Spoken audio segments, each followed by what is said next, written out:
ವಿಷಯಾಂತರ. ಈ ಹಲಸು ಹಣ್ಣಿನ ನಾವೇನು ಪ್ಯಾಕಿಂಗ್ ಮಾಡಿ ಮಾರಾಟ ಮಾಡ್ತಾ ಇದ್ದೇವೆ. ಪುತ್ತೂರಿನ ಕೃಷಿಕರು ಸ್ವಲ್ಪ ಮನಸ್ಸು ಮಾಡಬೇಕು. ಪುತ್ತೂರಲ್ಲಿ ಸಾಕಷ್ಟು ಬೇಡಿಕೆ ಇದೆ. ಇವತ್ತಿಗೂ ಕೂಡ ಈ ಮಳೆ ಬಂದ ಮೇಲೆ ಕೂಡ ಪ್ಯಾಕಿಂಗ್ ಆದ ಹಲಸಿನ ಹಣ್ಣಿಗೆ ಬೇಡಿಕೆ ಇದೆ. ವಿಶೇಷವಾಗಿ ಗಮ್ಲೆಸ್ ಅಥವಾ ವಿಶೇಷವಾದ ಈ ಕೆಂಪು ತಳಿ, ಈ ರೀತಿಯ ತಳಿ, ಹೊಸ ಹೊಸ ತಳಿಗಳಿಗೆ ತುಂಬ ಬೇಡಿಕೆ ಇದೆ. ಎಲ್ಲ ಕಡೆಗಳಲ್ಲಿಯೂ ಸಿಗುವ ಹಾಗೆ ಆಗಬೇಕು. ಯಾಕೆಂದರೆ ಸಣ್ಣ ಸಣ್ಣ ನ್ಯೂಕ್ಲಿಯರ್ ಫ್ಯಾಮಿಲಿ ಇರುವಂಥದ್ದು. ಇಡೀ ಹಲಸಿನ ಹಣ್ಣು ತಗೊಂಡೋಗಿ ಕಟ್ ಮಾಡಿ ಮಾಡುವಂಥ ಪದ್ಧತಿ ಪೇಟೆಯಲ್ಲಿ ವಿಶೇಷವಾಗಿ ಯಾರಿಗೂ ಇರೋದಿಲ್ಲ. ಆ ತಾಳ್ಮೆ ಕೂಡ ಇರೋದಿಲ್ಲ. ತುಂಬ ಹಣ್ಣಿನ ಅಂಗಡಿಗಳಿಗೆ ಹೋಗಿ ಹಲಸಿನ ಹಣ್ಣು ನೋಡಿದ ತಕ್ಷಣ ಅವರಿಗೆ ತಗೊಳ್ಬೇಕು ಅಂತ ಎಣಿಸ್ತದೆ, ತೆಗಿಲಿಕ್ಕೆ ಆಗ್ತಾಯಿಲ್ಲ ಅವರ ಪರ್ಸನಲ್ ಕಾರಣದಿಂದಾಗಿ. ಹಾಗಾಗಿ ಎಲ್ಲ ಅಂಗಡಿಗಳಲ್ಲಿ ಸಿಗ್ತದೆ ಅಂತ ಹೇಳಿದರೆ ತುಂಬ ಡಿಮ್ಯಾಂಡ್ ಕ್ರಿಯೇಟ್ ಆಗ್ತದೆ, ಎಲ್ಲರಿಗೂ ಪ್ರಚಾರ ಸಿಗ್ತದೆ, ಹಲಸಿಗೆ ಒಂದು ಮೌಲ್ಯ ವೃದ್ಧಿ ಆಗ್ತದೆ. ಹಾಗೆ ಎಲ್ಲರೂ ಇದನ್ನು ಮಾಡಬೇಕು. ಖಾಲಿ 2-3 ಜನ ಮಾಡಿದರೆ ಸಾಕಾಗೋದಿಲ್ಲ. ನಮ್ಮ ಹಣ್ಣನ್ನು ನಮ್ಮ ಅಂಗಡಿಯಲ್ಲಿಯೇ ನಮಗೀಗ ಸಾಕಾಗ್ತಾ ಇಲ್ಲ. ಹಾಗೆ ಎಲ್ಲರೂ ಇದನ್ನು ಮಾಡಬೇಕು ಅಂತೇಳಿ ನನ್ನದೊಂದು ಎಲ್ಲ ಕೃಷಿಕರಲ್ಲಿ ಬೇಡಿಕೆ. ಈಗ ಮುರಳಿ ಮತ್ತು ಸಂತೋಷ್, ನೀವಿಬ್ಬರು ಬೆಳೆದ ಅಷ್ಟು ಹಲಸಿನ ಹಣ್ಣು ಡೈರೆಕ್ಟ್ ಮಾರ್ಕೆಟಲ್ಲಿ ಈಗ ದನಗಳಿಗೆ ಅಂಬಗಾಗರೆ ಏನು ಸಿಗ್ತಾ ಇಲ್ಲ ಇದೆ. ಈ ಹಲಸಿನ ಹಣ್ಣಿನಲ್ಲಿ ಅದಕ್ಕೊಂದು ಬೋರರ್, ಹೊಟ್ಟೆ ಡಿಸೀಸ್ ಸ್ವಲ್ಪ ಇದೆ. ಹಾಗೆ ಅಂಥದ್ದನ್ನೆಲ್ಲ ನಾವೇ ಇಟ್ಟುಕೊಂಡು ದನಗಳಿಗೆ ಕೊಡೋದು, ನಮ್ಮ ಟೀಮಲ್ಲಿ ಅದನ್ನು ಎಲ್ಲರಿಗೆ ಹಂಚೋದು, ಹಾಗೆಲ್ಲ ಮಾಡ್ತಾ ಇದ್ದೇವೆ, ಒಳ್ಳೆ ಪೋರ್ಷನ್ ಇಟ್ಕೊಂಡು. ಮತ್ತು ಇನಿಷಿಯಲಿ ಈ ವರ್ಷ ನಾವು ಶುರು ಮಾಡಿದ್ದಷ್ಟೇ.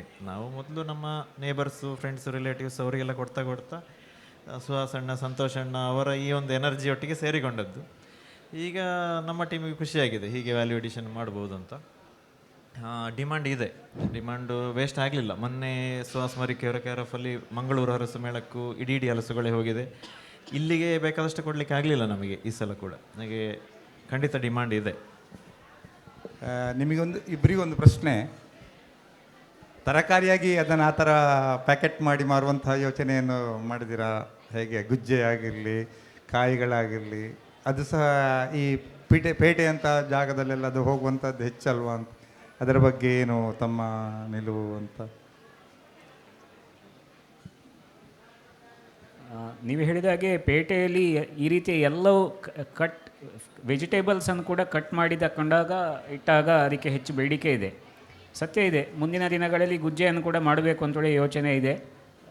ಈಗ ಇನ್ನೊಂದು, ಈ ಬಿದಿರು ಕಣಿಲೆಗೆ ತುಂಬ ಬೇಡಿಕೆ ಪ್ರಾರಂಭ ಆಗುವ ಸಮಯ. ನಾನು ಕೂಡ ಕಿಸಾನ್ ಸಂಘದವರು ಕೊಟ್ಟ ಗಿಡವನ್ನು ನಟ್ಟು ಈಗ ಬೆಳೀಲಿಕ್ಕೆ ಪ್ರಾರಂಭ ಆಗಿದೆ. ಅದನ್ನು ಯಾವುದು ಕಣಿಲೆಯನ್ನು ನೇರ ತಗೊಂಡೋಗಿ ಅಂಗಡಿಯಲ್ಲಿಟ್ಟಾಗ ಅದಕ್ಕೆ ಬೇಡಿಕೆ ಕಡಿಮೆ ಇದೆ. ಕಟ್ ಮಾಡಿ ಕೊಡ್ತೀರಾ ಅಂತೇಳಿ ಕೇಳ್ತಾರೆ. ಈಗ ಕಟ್ ಮಾಡಿ ಇಡಲಿಕ್ಕೆ ಪ್ರಾರಂಭ ಮಾಡಿದ್ದೇವೆ. ಹಾಗಾಗಿ ಮುಂದೆ ಎಲ್ಲ ಈ ಉತ್ಪನ್ನಗಳನ್ನು ಕೂಡ ನಾವು ಹಾಗೆ ಮಾಡಬೇಕು ಅಂತೇಳಿ ಯೋಚನೆ ಇದೆ.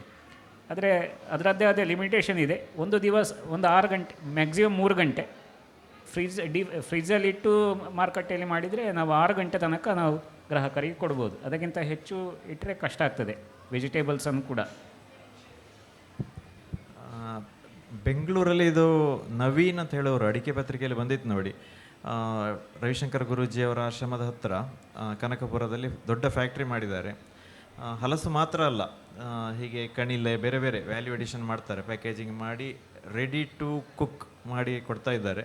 CFTRI ಮೈಸೂರಲ್ಲಿ ಟೆಕ್ನಾಲಜಿ ಅವೈಲೇಬಲ್ ಇದೆ. ನಮ್ಮಂಥ ಕೃಷಿಕರಿಗೆ ಒಂದು ಅನುಕೂಲ ಅಂತ ಹೇಳಿದರೆ, ಈಗ ಕೆಲವು ಒಳ್ಳೆ ಈಲ್ಡ್ ಬರುವಂತಹ ಗೊಂಚಲು ಹಲಸು ಈಲ್ಡ್ ಬರ್ತದೆ ನೋಡಿ. ಅದನ್ನು ಮಧ್ಯದ ಗುಜ್ಜೆ ಟೈಮಲ್ಲೇ ಕಟ್ ಮಾಡಿದರೆ ಉಳಿದದ್ದು ಒಳ್ಳೆ ಸೈಜು, ಒಳ್ಳೆ ಶೇಪ್ ಆಗಿ ಬರ್ತದೆ. ಆವಾಗ ನಮಗೆ ಅದು ವೇಸ್ಟ್, ಸಣ್ಣದು ಇರೋದಕ್ಕಿಂತ ಚಂದ ದೊಡ್ಡ ಸೈಜ್ನ ಹಲಸು ತೆಗಿಲಿಕ್ಕೆ ಆಗ್ತದೆ, ಮತ್ತು ವ್ಯಾಲ್ಯೂ ಅಡಿಷನ್ನು ಆಗ್ತದೆ. ಆದ ಕಾರಣ ಇದು ತುಂಬ ಒಳ್ಳೆಯದು. ಅದನ್ನು ಪ್ರೋಸೆಸ್ ಮಾಡಿ, ಸೆಮಿ ಪ್ರೋಸೆಸ್ ಮಾಡಿದರೆ ತುಂಬ ಜನರು ಪರ್ಚೇಸು ಮಾಡ್ತಾರೆ. ಈಗಿನ ಸಿಚುವೇಷನಲ್ಲಿ ಖಂಡಿತ ಮಾಡ್ಬೋದು. ಪುತ್ತೂರಲ್ಲಿ ಎಷ್ಟು ಕನ್ಸಂಪ್ಷನ್ ಇದೆ ಅದನ್ನು ನೋಡಬೇಕು. ತುಂಬ ಮನೆಗಳಿದೆ, ನಾವೆಣಿಸಿದ್ದರಿಂದ ಹೆಚ್ಚು ಡಿಮ್ಯಾಂಡ್ ಇದೆ ನೋಡಿ. ಈ ಸಲದ ಅಡಿಕೆ ಪತ್ರಿಕೆಯಲ್ಲಿ ದಿವಸಕ್ಕೆ ಬೆಂಗಳೂರಿಗೆ ಎಷ್ಟು ಟನ್ ಹಲಸು ಅಗತ್ಯ ಇದೆ ಅಂತ ಬಂದಿತ್ತು. ಆದ ಕಾರಣ ಮಾರುಕಟ್ಟೆ ಖಂಡಿತ ಇದೆ.